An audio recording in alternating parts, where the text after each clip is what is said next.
সংসদে উপস্থিত আরেকজন সংসদ সদস্য যে কদাকার কুৎসিত ভাষায় মানে ওয়াজ মাহফিল করেছে, যে কুৎসিত ভাষায় তারা বক্তব্য দিয়েছে, আমি আপনার কাছে এই ব্যাপারে বিচার চাইছি মাননীয় স্পিকার। মাননীয় স্পিকার, আমার ইমিডিয়েট আগে আমার যে সহকর্মী সংসদে বললেন কথাটি, এটি দুঃখজনক নিঃসন্দেহে, কিন্তু মাননীয় স্পিকার আমি আপনার দৃষ্টিতে আরেকটি খবর আনতে চাই।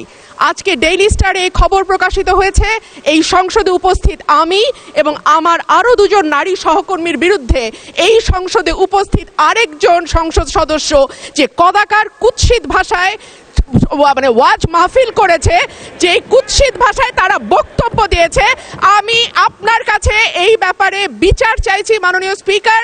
আপনি বিষয়টি সংসদে দৃষ্টি আকর্ষণ করছি, আপনি বিষয়টিকে দেখবেন। ধন্যবাদ মাননীয় স্পিকার। মাননীয় সদস্য, আপনি রুলস অফ প্রসিডিওর পড়লে দেখবেন যে সংবাদপত্রের রিপোর্টিং নিয়ে কোনো পয়েন্ট অফ অর্ডার হয় না। জনাব Ruhul Quddus Talukdar Dulu. Thank you speaker sir, আপনাকে ধন্যবাদ। মাননীয় স্পিকার স্যার, আমি আপনার মাধ্যমে দৃষ্টি আকর্ষণ করছি, আজকে প্রত্যেকটা পত্রিকায় লিড নিউজ, মানবজমিন, প্রথম আলো থেকে শুরু করে প্রত্যেকটা পত্রিকায় ইলিয়াস আলী গুম নিয়ে বিস্ফোরক তথ্য। মাননীয় স্পিকার, আমি আজকে মানবজমিনের হেডলাইন, ইলিয়াস আলী গুম নিয়ে বিস্ফোরক তথ্য বনানী থেকে তুলে নেওয়া হয় র্যাব 1 সদর দপ্তরে, লাশ ফেলা হয় ধলেশ্বরীতে। মাননীয় স্পিকার, আমি কথাটা এই জন্যই বলছি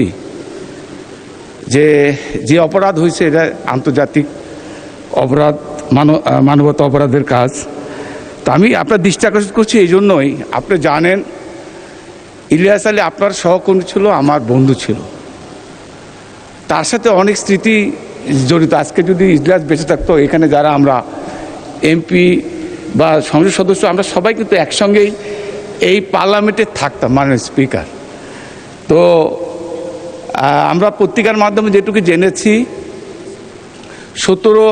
2012 সালের 17ই মার্চ থেকে 20 মার্চের মধ্যে ইলিয়াসকে হত্যা করা হয়েছে। হত্যা করে তাকে এই ধলেশ্বরী নদীতে ফেলে দেওয়া হয়েছে। মাননীয় স্পিকার, আমার প্রশ্ন হচ্ছে ওই জায়গায়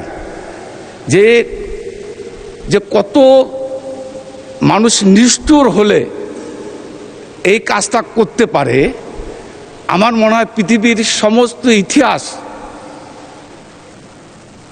মানে কি বলবো ফেল করবে। কারণ শেখ হাসিনা যে কি ধরনের অভিনেত্রী ছিলেন, তার নির্দেশ ছাড়া যেরকম ইলিয়াস আলী গুম হয় নাই, তার নির্দেশ ছাড়া ইলিয়াস আলীকে হত্যা করা হয়নি। মাননীয় স্পিকার, শেষ করেন।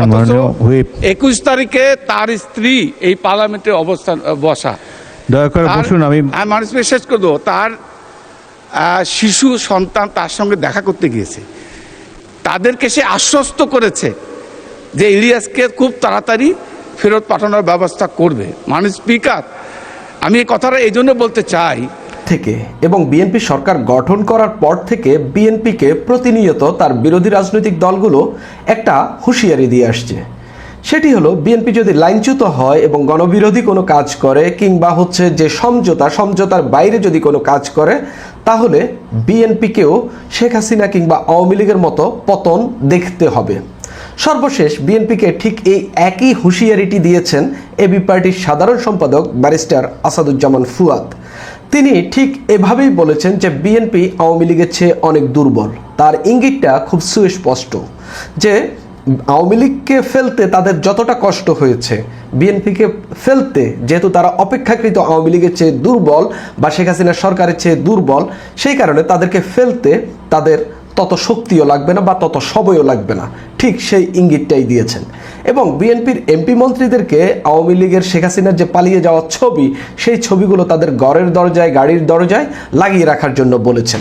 অর্থাৎ এটা বিএনপিকে স্পষ্টত একটা হুঁশিয়ারি, থ্রেটও বলা যায় যে বিএনপি যদি লাইনচ্যুত হয় বা বিএনপি যদি তাদের সঙ্গে যে সমঝোতা হয়েছে জুলাই সনদের মধ্য দিয়ে গণভোট বা যেই সমঝোতা অন্তর্বর্তীকালীন সরকারের সময় হয়েছে, সেগুলো যদি ঠিকঠাক না করে বিএনপিকে একই পরিণতি দেখতে হবে। প্রশ্ন হইল আসাদুজ্জামান ফুয়াদরা চাইলে কি বিএনপির পতন ঘটিয়ে ফেলতে পারবে কিনা, অথবা বিএনপি কি ঠিক একই পথে হাঁটছে কিনা যেটা তাদের পতন অনিবার্য করে তুলছে। সর্বোপরি মানুষের মধ্যে বিএনপিকে পতন করার এখন সেই আকাঙ্ক্ষা রয়েছে কিনা। দেখেন, বাংলাদেশে এখন পর্যন্ত 4টি সরকারের পতন হয়েছে। এর মধ্যে 2টি সরকার সেনাবাহিনীর কারণে পতন হয়েছে, যেটা 75-এ বঙ্গবন্ধু শেখ মুজিবের সরকার এবং 81-তে জেনারেল জিয়ার যে সরকার, 2টা সরকারই এই সেনাবাহিনীর কারণে পতন হয়েছে, কেননা তাদের শীর্ষ নেতৃত্বকে হত্যা করার মধ্য দিয়ে আসলে সরকারের পতন ঘটে যায়। এরপরে এরশাদের সরকার এবং শেখ হাসিনা সরকার গণ আন্দোলনের মুখে, গণ অভ্যুত্থানের মুখে পতন হয়েছে। এরশাদের সরকার অবৈধভাবে নির্বাচন দিয়ে তাদের মতো করে তারা ক্ষমতায় ছিল এবং বিরোধী রাজনীতিকে দমন করার একটা প্রয়াস দেখিয়েছে, যার কারণে গণ আন্দোলনের মুখে পড়তে হয়েছে। আর শেখ হাসিনার পতন কী কারণে হয়েছে তা আমরা দেখেছি। 2008 সালের নির্বাচনে শেখ হাসিনা বৈধভাবে বা একটা বৈধ নির্বাচনের মধ্য দিয়ে ক্ষমতায় এলেও 14, 18 এবং 24 তার মতো করে একটা সঙ্গে নির্বাচন করে মানুষের উপর অত্যাচার করেছিলেন শেখ হাসিনা? না। এর বাইরেও বিরোধী মতকে দমন, ভিন্ন মতকে দমন, বিরোধী দলীয় নেতাকর্মীদেরকে গুম খুন করা এবং তাদের উপর নিপীড়ন চালানো, কথায় কথায় মামলা দেওয়া, 60 লাখের বেশি বিএনপি নেতাদের উপর নির্যাতন এবং মামলা দেওয়া, জামাত শিবিরের নেতাকর্মীদেরকে হত্যাযোগ্য করে তোলা এবং তাদের উপর নিপীড়ন চালানো, যা কিছু নাই হেন যা কিছু সবই তিনি করেছেন। এরপর আমরা দেখলাম গণবিস্ফোরণ তৈরি হয়েছে, মানুষ একত্রিত হয়েছে এবং শেখ হাসিনাকে হটিয়েছে। এই যে শেখ হাসিনা বিরোধী যে আন্দোলন, সেই আন্দোলনটা গড়ে তোলার ক্ষেত্রে মুখ্য ভূমিকা পালন করেছে বিএনপি এবং বিএনপি এই আন্দোলনটা তৈরি করেছে। বিএনপি না থাকলে এই দেশে কখনো 5 আগস্ট হইতো না, কেননা বিএনপি বুঝিয়ে দিয়েছে শেখ হাসিনা